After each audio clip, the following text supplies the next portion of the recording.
Bonjour à tous. Alors aujourd'hui dans cette vidéo, je vais répondre à la question que certains d'entre vous peuvent se poser, qui est de savoir à quel tarif peut-on faire rédiger un mémoire. Alors c'est une question à laquelle il est très difficile de répondre de manière précise. Pourquoi? Parce que la rédaction d'un mémoire dépend vraiment de plusieurs paramètres. Alors on a le temps que ça va nécessiter, donc ça c'est déjà le premier paramètre qui va influer sur le prix.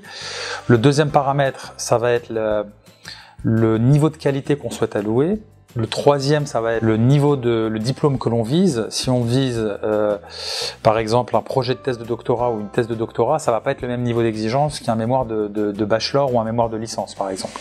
On va pas du tout être sur le même niveau d'exigence et sur le même temps qui va être consacré, ni sur le même niveau de compétence au niveau du rédacteur qui sera requis. Quatrième chose, on a également la disponibilité des sources, la nécessité d'aller sur le terrain pour trouver des informations, le temps que va prendre l'analyse, je dirais le niveau d'exigence du client, le niveau d'exigence du directeur de mémoire ou du directeur de thèse. Si on a un directeur de thèse qui fait du zèle ou un directeur de mémoire qui fait du zèle, on sait qu'on va travailler beaucoup plus puisqu'on va faire des allers-retours avec des ajustements qui seront nécessaires, étant donné qu'on est confronté à une personne qui est relativement exigeante et qui va avoir un esprit critique, qui va faire des retours. Donc pour vous dresser un panorama assez clair, il y a vraiment de nombreux paramètres qui influent sur le temps et le temps que ça va prendre. Mais en règle générale, on a deux paramètres, on a le temps que ça prend et le niveau de compétence du rédacteur. Donc à partir du moment où on veut avoir un travail qui soit très qualitatif, qui nous permette de valider sans prise de risque, je dis bien sans prise de risque, c'est-à-dire qui va nous permettre de transcender les attentes que peuvent avoir les directeurs de mémoire et les directeurs de thèse, en répondant vraiment à leurs attentes et en sécurisant une bonne note, c'est-à-dire en ayant un travail qui soit au-delà de ce que font vos confrères, vos collègues, et viser vraiment une bonne note, puisque plus on se rapproche des exigences académiques qui permettent d'avoir une bonne note, et plus on va sécuriser la validation du mémoire, et moins on va nous exposer à une prise de risque. Qu'est-ce que c'est une prise de risque? C'est une prise de risque, par exemple, d'avoir un retour qui invalide le mémoire, de ne pas avoir un mémoire validé, de devoir repasser l'année prochaine, à la session suivante, etc. C'est ça la prise de risque dont je parle, et cette prise de risque doit être absolument minimisée, puisque les enjeux sont absolument conséquents. On parle d'une année, d'une réinscription, de stress, etc., etc. Donc il faut vraiment sécuriser, c'est ce que je peux conseiller, sécuriser la validation. Sécuriser la validation en ayant une plume et un rédacteur de haut niveau, puisque encore je le rappelle, la rédaction académique, c'est pas n'importe quelle rédaction et c'est pas n'importe qui peut la réaliser.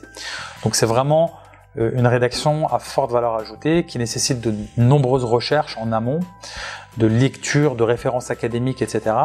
Donc il ne faut pas lésiner sur les moyens lorsqu'on choisit un rédacteur, et mieux vaut payer un peu plus, mais avoir une sécurité au niveau de la validation du mémoire. Du moins, c'est ce que je recommande. Si maintenant on est dans une démarche low cost, donc à chercher à optimiser le tarif, c'est possible, mais ça va impliquer une prise de risque au niveau du rédacteur, une prise de risque de devoir tout refaire, de devoir faire appel à une autre société, à un autre rédacteur, et de perdre ce qu'on a déjà payé.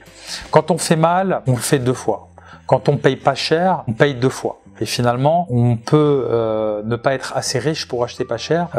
Tout le paradoxe de l'achat low cost, c'est que parfois ça peut nécessiter de tout recommencer. Donc c'est un petit peu antinomique de chercher une intervention low cost sur un travail qui par définition requiert une rédaction à forte valeur ajoutée. La rédaction académique, alors je m'attarde un petit peu là-dessus, mais c'est vraiment pour vous responsabiliser par rapport à cela. Vous êtes jugé, vous êtes évalué, la plupart du temps on va vous lire et on va chercher la petite bête.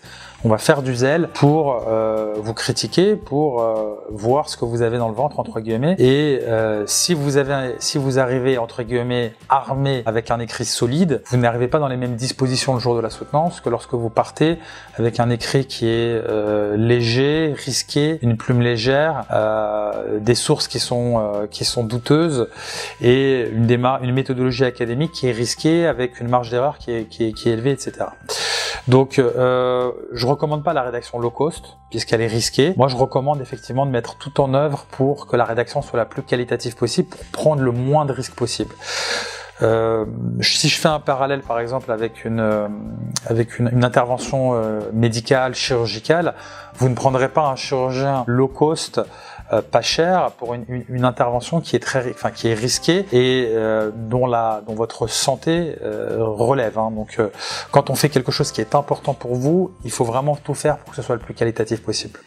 Donc, la réponse, et je m'attarde là-dessus, mais puisque je suppose que vous attendez des prix, les prix vont osciller en fonction de la charge de travail et du volume qui est requis. Je parle vraiment du tarif bon marché, ça va aussi entre 20 € la page, vraiment pour quelque chose de très compétitif, à 30, 40, voire 50 € sur une rédaction qui sera beaucoup plus chronophage, beaucoup plus qualitative.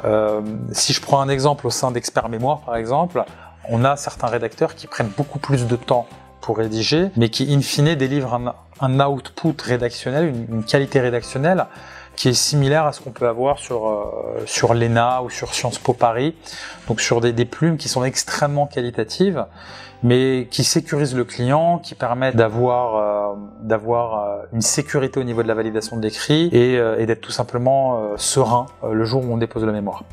Donc, sans conflit d'intérêt par rapport à notre structure, mais voilà, il faut vraiment prendre en considération cet aspect-là. Si on veut un rédacteur qui est spécialisé, qui a un niveau de doctorat, qui a une expérience en rédaction académique, on peut pas être en deçà de ces tarifs-là, puisque sinon, il y aura une prise de risque qui sera absolument fondamentale sur la qualité de la rédaction académique.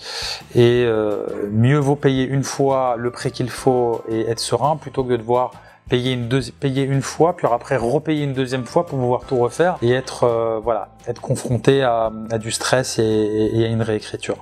Voilà, j'espère que cette vidéo vous apportera quelques informations clés sur ces tarifs de marché et surtout vous responsabilisera et vous aidera à comprendre un petit peu ce qu'implique la rédaction d'un mémoire et la rédaction académique. Je vous souhaite bon courage pour la rédaction de votre mémoire.